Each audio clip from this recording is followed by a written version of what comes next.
do you lead? In this podcast, we look at the social emotional aspects of leadership. We dig into the ways good leaders do the business and relationship building that an organization requires. We ask lots of inquiry type questions and dig into the ways you can have packaged the right ways to respond to conflict and engaging people in your organization to feel like they belong and can be trusted.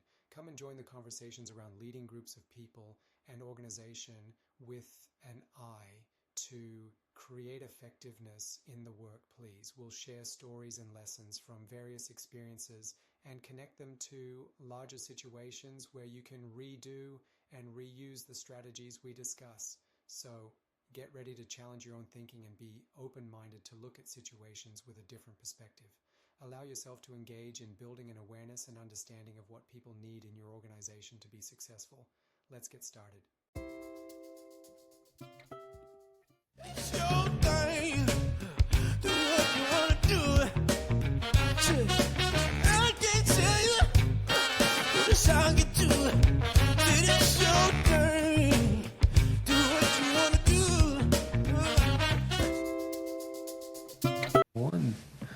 Welcome back to episode 5. Today we're going to be talking about feedback and transformative change. Claudio, I'm going to let you take this one.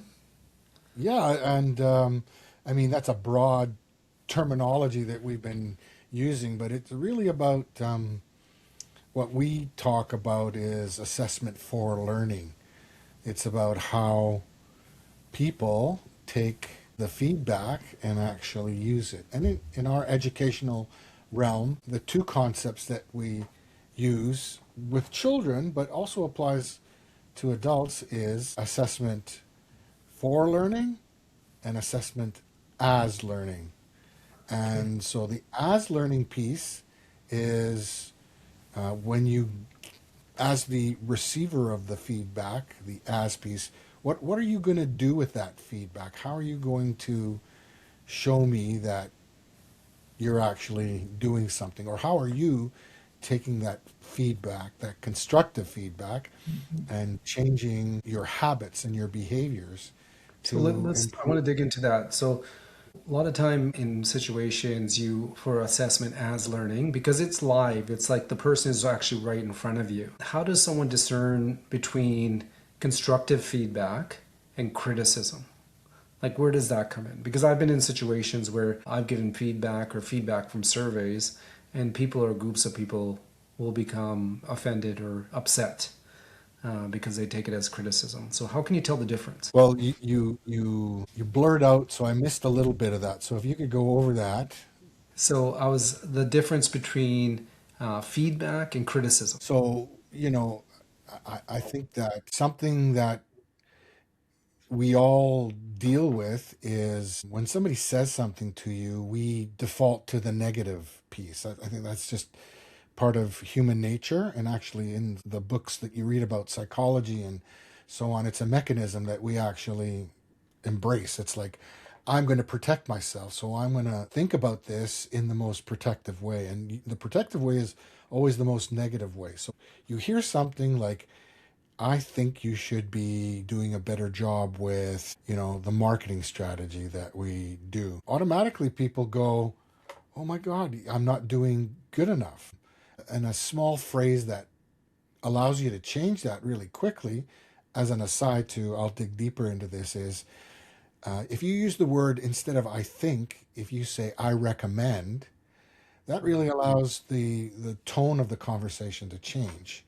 And it's really about your mindset and your metacognitive ability to take that information and listen to it with an open mind and not view it as a criticism.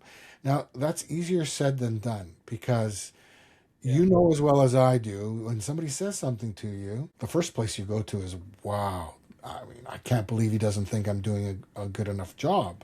Yeah. But you're not really trying to do that. You're really trying to get to a place where you can have an open and honest dialogue.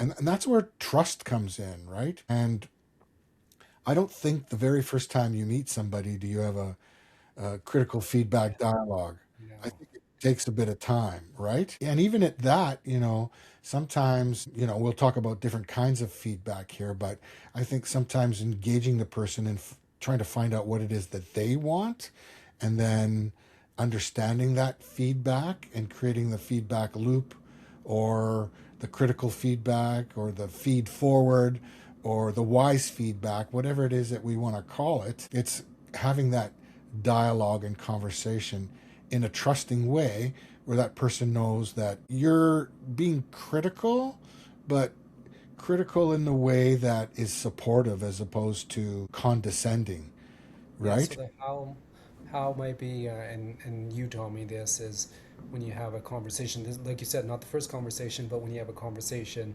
it might be, hey, in this situation, I noticed this happen. Can you kind of go through it, help me understand what you were feeling or what you were thinking, and that kind of opens up like a platform for that person to talk and actually get their feelings and thoughts out, and then it might open up a gateway into, hey, have you thought about it maybe this way, and just coming at it from more of a curious kind of angle as opposed to, hey, I think it should be done this way. Yeah. And I think just based on what you said, the way you said it, I also come to the realization that when you have a conversation with somebody and you put it in that context, and we know that context is really important, that it's no longer about the person, it's about the situation. So now if you're diffusing the language to be about the situation or Yeah, the concept or the structure that you're trying to get across to them, then it doesn't become personal, and therefore the person won't see it as a criticism or is less likely to see it as a criticism. for sure. And you use the word, what was it, wise feedback? Can you Yes. expand on that? So, wise feedback is there's some research that was done by a guy named Perltensky, and I'm sure I ruined his name completely. But what he did was he did some work with students, high school and elementary students, and he gave two groups of kids on repetitive cycles in different contexts. Yeah. He gave them wise feedback. And what was that? He said, well, he gave them constructive feedback, telling them specifically what they needed to do. And with one group, he said, I believe in you. The reason I'm giving you this information is because I know you can do it. And to the other Yeah. group, he didn't. He just left them with feedback. What he found was 7% of the kids that he gave the wise feedback to and then the encouragement, they went back and redid the project or the essay or the work and did a better job with the feedback of giving him more information to the context of the work that was required. And he was shocked that that simple embrace of you can do it really made a difference for those kids. Okay, so thanks, Claudio, for that introduction to what wise feedback. And I noticed you used an example from schools. I'm wondering, how do people that don't work in educational institutions use wise feedback? Or Well, has a study been done on that? it has. It has.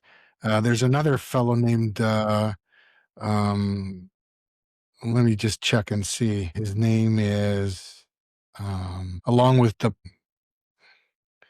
Perplinsky, there's another researcher at Stanford. His Yeah. name's Yeager. I can't remember his first name. Anyways, he did the same studies, but he did them in a business with a marketing company. Okay. And he found that when the feedback was given in the same context to one group, it was received and acted on, and the other group, it wasn't acted on. And it was simply that in the first group, he actually iterated that, he hoped that these people would take it. He trusted them that they would be successful. He knew that they would accept the challenge and do it. And again, it's 64% of the people acted on it and did something with the feedback that they took and improved their work. So the feedback meaning they give them some positive reinforcement. Yeah, yeah, a task to complete. And that's something that we could probably talk about too, is that, when you give people feedback, you don't want to give them too much feedback. Yeah. And you don't want to give them what people call sandwich feedback, where you give them a good, a bad, and then a good, because it sort of Yeah. defeats the whole purpose of it. That's But if been you done. focus on, sorry? That's been done before, and people know that here comes the bad, and that's what they're waiting. Yeah. I find like when the sandwich feedback was there, people always wait for the bad stuff and forget what any of the good stuff that you said. Yeah. And you shouldn't be doing that if it's to be constructive, right? You Yeah. have to sort of build on whatever that is, and focusing on one or two things. And I think, like we said earlier, if you include the person and say, you know what are your thoughts, what do you think? So this example we talked about feed forward. So that's the Yeah, example you were talking to me about. And it's yeah, ironic because when I did my master's, that was one of the very first articles that they made us read about feedback, it was called feed forward. So yeah. again, do you want to go into what feed forward is, and then we can talk about Sure. that? Marshall Goldman is the perpetrator for this concept, and basically, what he does is he talks about some things, and it's a solution-based dialogue. So there's a goal in mind. Um, they talk about reducing personalization. So it's about Yeah, the task at hand. It's reinforcing growth and growth potential. Um, and there's always a positive aspect, not negative feedback. yeah, And the coverage is one issue with two or three specific behaviors that you're trying to address. And it's about efficiency. So, like, how can we do a better job of the task that we're talking about? yeah. And And actually, then, like when I did this, I actually did it at work. So I was doing my master's at the same time as working, so I was able to actually apply these things. And what I did was I would just ask people to come talk to me, and people would come talk to me and say, how are things going? What are some things? This meeting is, again, it's not a evaluation meeting. It's just we're talking. What are some things that I want you to give me some feedback on things that you would like to improve or opportunities that you would like. And then you'd be quite amazed at the stuff people come up with. Some of it's novel and you would have never known. And then you discover some skills that they had outside of work that they could bring inside to work that you would have never known if you didn't ask the question. The other part was that people would actually touch upon things that would be difficult for you to bring up yourself. um, can you say that again? So, one of the things that I found amazing would be that people would bring up stuff that maybe Yeah, you would want to talk to them about. So maybe it would be, I'm having some difficulties working with person X, yeah, and that's something that you've always wanted to talk to them about, but you couldn't, get them in the same room, and you don't want to do that whole idea. Hey, we got to talk. yeah, yeah, So yeah, it's a really feed forward was a really good gateway into like, oh, okay, look, tell me more. Like, why do you yeah, think that? yeah. And I, I think that all of those conversations that we've had and we've talked about, um, I think if we contextually go back and talk about where the idea came from, Yeah. I'd like to talk a little bit about that. It's sort of like Williams and Black's formative assessment Hmm. inside the black box, where they talk about assessment for, as, and of learning. Yeah. And we've taken and talked about the two aspects that are most important for us, which is not the summative piece, but the formative process piece, where you want people to improve on the work that needs to be done, and for them to engage in their own learning and ability to be reflective. And Hmm. I know I shared with you that feedback loop where it talks about constructive criticism. Yeah. And then on the bottom side, it's the reflection, right? And how do you take that information and apply it to, your learning. So Exactly. the reason I brought that up was it's that conversation that somebody's brought to you says, how do I deal with this person? And you say, well, here's my ticket in the door Yep. to embrace this conversation now and say, well, let's talk about that. Let's unpackage that. Yeah. Let's say, well, how do you think it would be the best way? And notice I used the word how. Yeah. How would be the best way to talk to this person or approach them so that you could actually feel that you were heard or validated with what was required?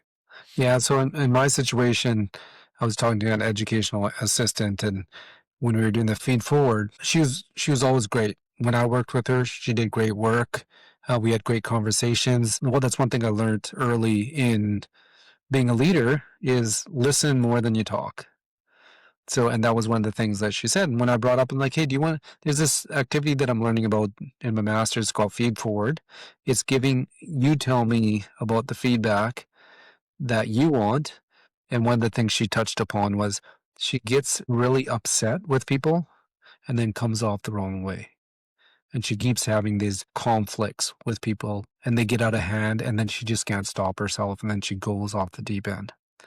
So I could have never, I was too young and too inexperienced, but it was such a great opportunity. Then once we started unpacking it, we actually used another strategy that they taught us, which was a 2-column strategy. And it's exactly what it is. You create 2 columns. One side you put, here is the situation, and then you just let the person talk. And we try, and she was so great that she let me try this out with her.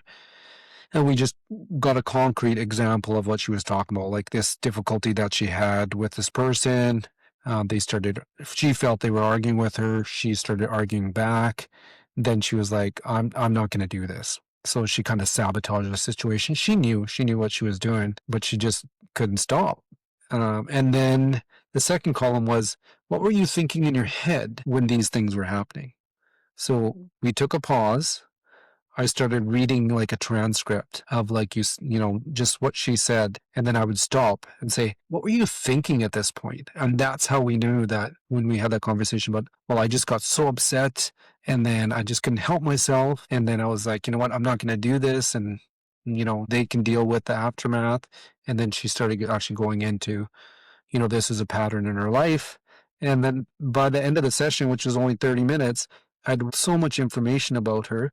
And then she also just blurted out, she's like, maybe being an EA is not what I need in my life right now. And the cool thing about it was summer after, she actually quit being an EA. And then she was always into art and she started and crafts. And then she started doing that on the side and that business took off. And then when I met her, even a year later, total different person, looked 10 years younger, and just was so happy with life. So these are a couple of the hows that I've used is the whole idea of feed forward and then combining with the 2 column. But Yeah, I again, think you have to have the trust. you have to have the trust. And I think the other piece that I was listening while you were talking was you used, the words mindset and metacognition. And I think those are 2 important words that we don't embrace enough. We need to look at different mindset. We need to shift our thinking and look at things in a different lens, with a different lens, and we Oh, for really need sure. to challenge our metacognition, like our thinking about our thinking that we like to say, and saying, so ask yourself a critical question about your own thinking and answer it in a different way so you're Yep. not doing the same things that you were doing before. Sure. It's like kind of stepping outside your shoes and looking at the situation from a different lens. Absolutely. So Yeah. I want to come back to um, the assessment for learning piece, and I know I've shared this with you, and at certain workshops, that there's a what I call the big 6 of assessment for learning, and these Okay. strategies, and they are to identify the intentions, Yep. the criteria, Okay. the feedback, the questions that you're going to ask, the peer and self-assessment tool or ideas, and the last one is ownership, taking ownership of what is actually being done and said. And I don't think we do enough of those 6 things in Yeah. the feedback process, whether it's giving the feedback or receiving the feedback.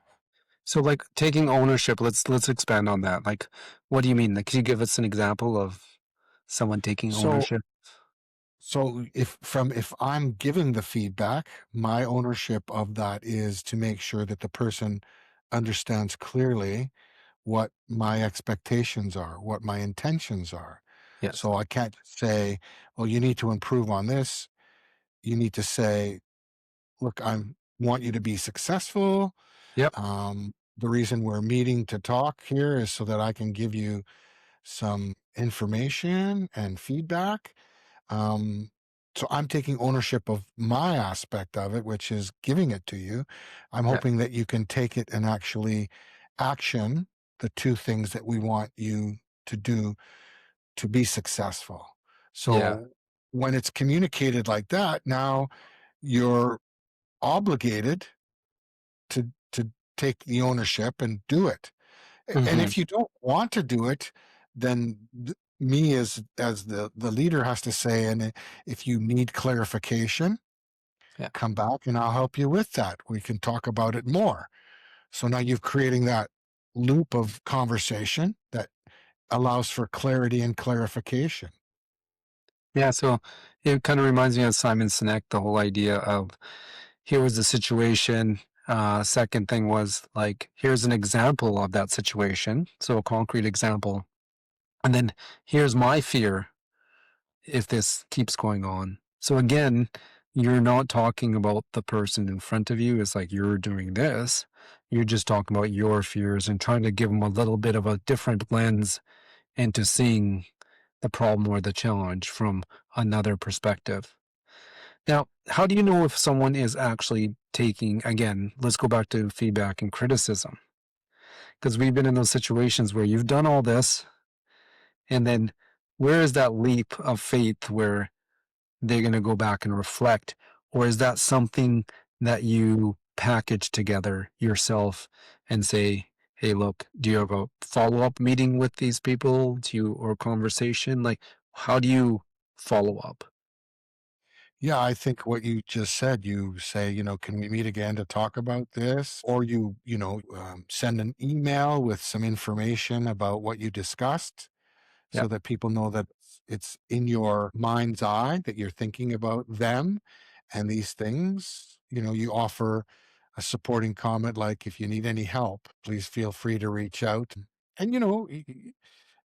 feedback is about a relationship as well. It's not just about the conversation, it's about building that relationship. So the more ways you can give people information through an email, a slip of paper, a brochure, a connection to another person, yep, uh, those are things that I think show that you actually care about the person. for And sure. I think so, when we talk about criticism, I think the C word for me opposed to criticism is caring.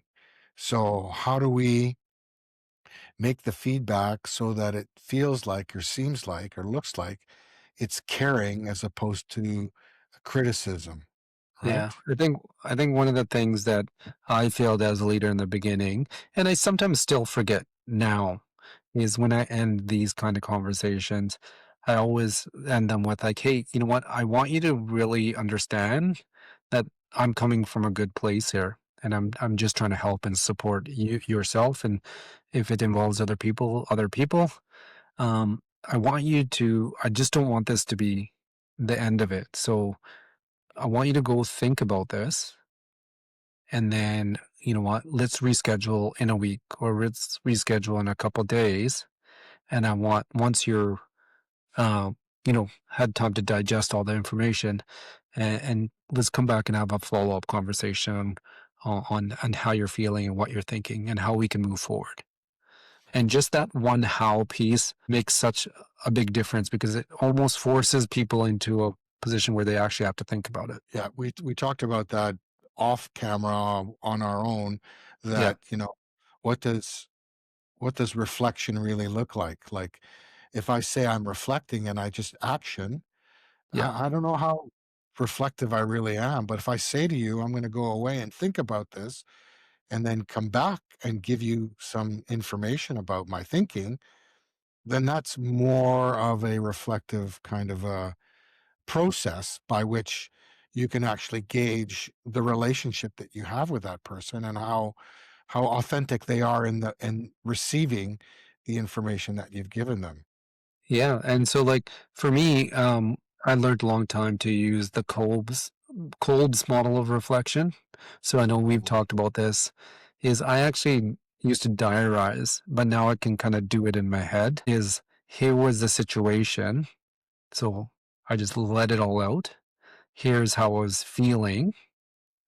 Here's what other people are saying about similar situations. So it's not just based in some subjective feeling I had or, way of being that I have. It's like, here's some other experts in the field, and this is what they're saying. Or, calling up other people in the same field that you may know, or you may not know it. You can reach out to somebody else. And then just a simple statement in the end, just saying, next time I encounter this situation, here's what I'm going to do A, B, and C. And then next time you have that situation, you can always go there and say, you know what, this is what I was going to do. Try that out. And then worst case scenario, it doesn't work. And then it's a feedback loop. And then you start all over again. Say, you know what, I tried this. It didn't work, or this part worked. And then you go do some research. And that's one of the things I feel that has really helped me step up my game as a leader is it helps me get out of being subjective, and it keeps me learning because we know if you want to stay relevant in this industry, you got to keep learning. There's new stuff coming up all the time. Yeah, I'd like to parcel in here something that we've talked about before, that I'll use the words professional development Yep. and professional growth, and understanding that those two concepts are different and they act in harmony, to help you develop personal skills and professional skills. But For sure. you giving feedback to them is both personal and professional. Yeah. And that's how I try to embrace feedback for people as well, because are you helping the organization? Yes. But I'm also helping you to help yourself so that later on down the road, you can apply for another job. You have garnered a skill that you haven't garnered before. For So I sure. think if you can share that kind of information with the people that you're giving the feedback to, you're building another layer of trust with them, so that they feel like they belong and are more likely to engage in further conversations. And so what happens I've encountered this and I keep encountering it is you've done all these things. You've brought the person in. You've maybe done feed forward. You've tried that. You've given feedback. Maybe there's a situation that's arise that someone else has come up to you about, and it keeps coming up. Help me understand. You go through the 2 column, but yet, why do people then go back? Why do you think people then go back and then just repeat the same old habits again? Yeah, I think another concept that we've talked about is readiness, and Yep. we'll talk about that in another episode.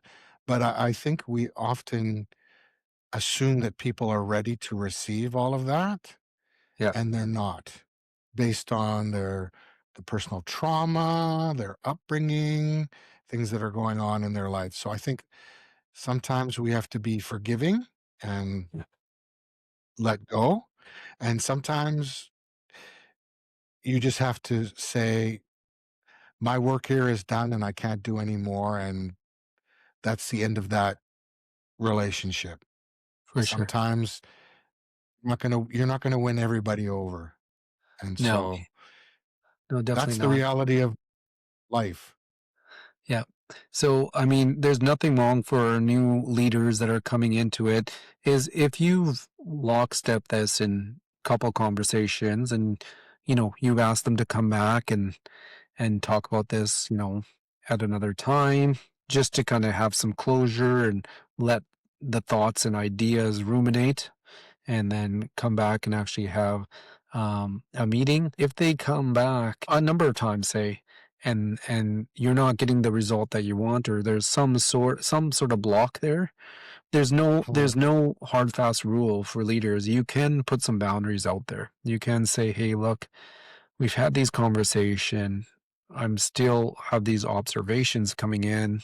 So what I need, what I'm doing here, and be very clear with your vision and what you're doing, and say, and here's some boundaries. So here's some things that can't keep happening.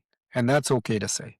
Like you said, people, well, not all people are ready for change, and well, not all people are going to change when you need it. But when you are pushing through initiatives to make an organization a better place, sometimes you have to do that, and you got to understand, you're not going to be everybody's cup of tea.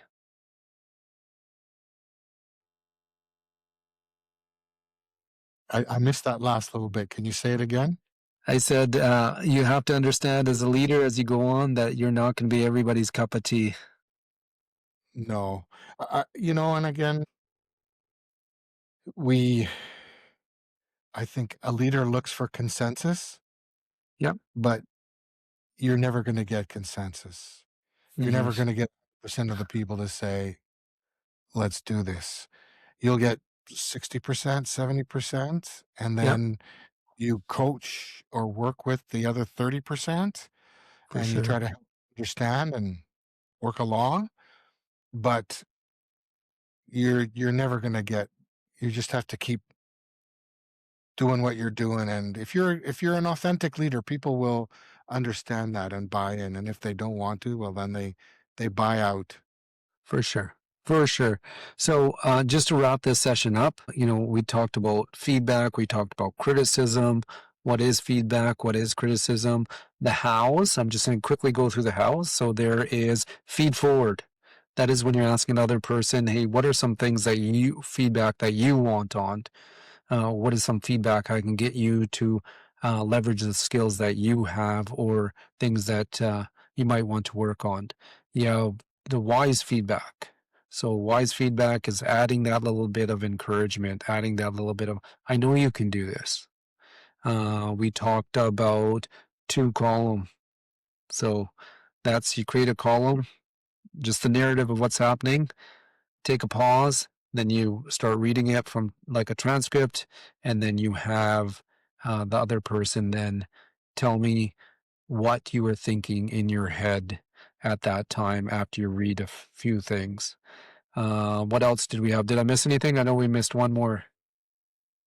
Yeah, I think the other thing was just sort of the historical context of where we've taken all of this information from, the sort of assessment for, as, and of learning, and we've looked at the two aspects of the learning of feedback and reflection from an educational perspective, but it can be applied to whatever context you want it to be. And 100%. again, feedback is context driven, and I've been, you know, talking to you ad nauseum about context, but Yep. context is everything because you behave according to the context that you're in. Oh, for sure. So, I think my final message for our audience is that feedback has become something that is often looked as criticism. But what you need to understand is what, maybe think about is, what is feedback? So feedback is information that someone is giving you to better yourself, better your situation. Whereas criticism is something that when you're getting it, it's more of it's, it, it's cutting you down. It's like you are not doing these things correctly, with no back up to, hey, look, you know what? I noticed that this isn't working the best it can be. Here are some solutions. Do you have any solutions? So feedback is always looking to help you grow as a person within an organization. Sometimes it's outside the organization. So again, thank you for tuning in. Habit Over Why, Claudio Bortolussi, Jeevan Desand, episode 5. And thanks for all our listeners. We are on Spotify. We are on Apple. You can find us on BeanPod. Thanks for reaching out, for the people that have reached out, who've been watching our podcast. We are growing. We care about you. We care about your journey. Habitoverwhy at gmail.com is our email. Let us know more about your journeys and questions, and let's just keep this going. Claudio? Absolutely. I don't need to add anything to that. Just drop us a line. We'd love to hear from you, or hear a story that you have, or a topic that you want to cover, because I feel like we've got a few other big topics to talk about. Again, we're not trying to dissect things. We're trying to build things up so that you understand the context of how things are woven together, from communication to simple principles to psychological safety and feedback. They're not separate entities. They're items that leaders use interchangeably in the context of the work that they do. And the other things that we're going to talk about will be parceled into the puzzle the same way. So habitoverwhy.com. Here's to telling you why and showing you how. Thank you. Thank you. How do you lead? Are you passionate about growing strong, resilient leaders who value empathy, self-awareness, and community? Our podcast, Habit Over Why, a look at social emotional leadership, is dedicated to exploring the transformative power of emotional intelligence in leadership. We bring insightful conversations, compelling stories, and practical strategies to help individuals and organizations thrive in today's dynamic world. By sponsoring our podcast, you'll be supporting thoughtful dialogue and empowering listeners to become mindful, compassionate leaders. Your partnership allows us to reach a wider audience, feature industry experts, and deliver actionable content that makes a real difference. Together, let's build a future where social emotional skills are at the heart of leadership. Join us on this important journey. For sponsorship details and opportunities, please contact us at habitoverwhy@gmail.com. Let's inspire the next generation of leaders, one episode at a time.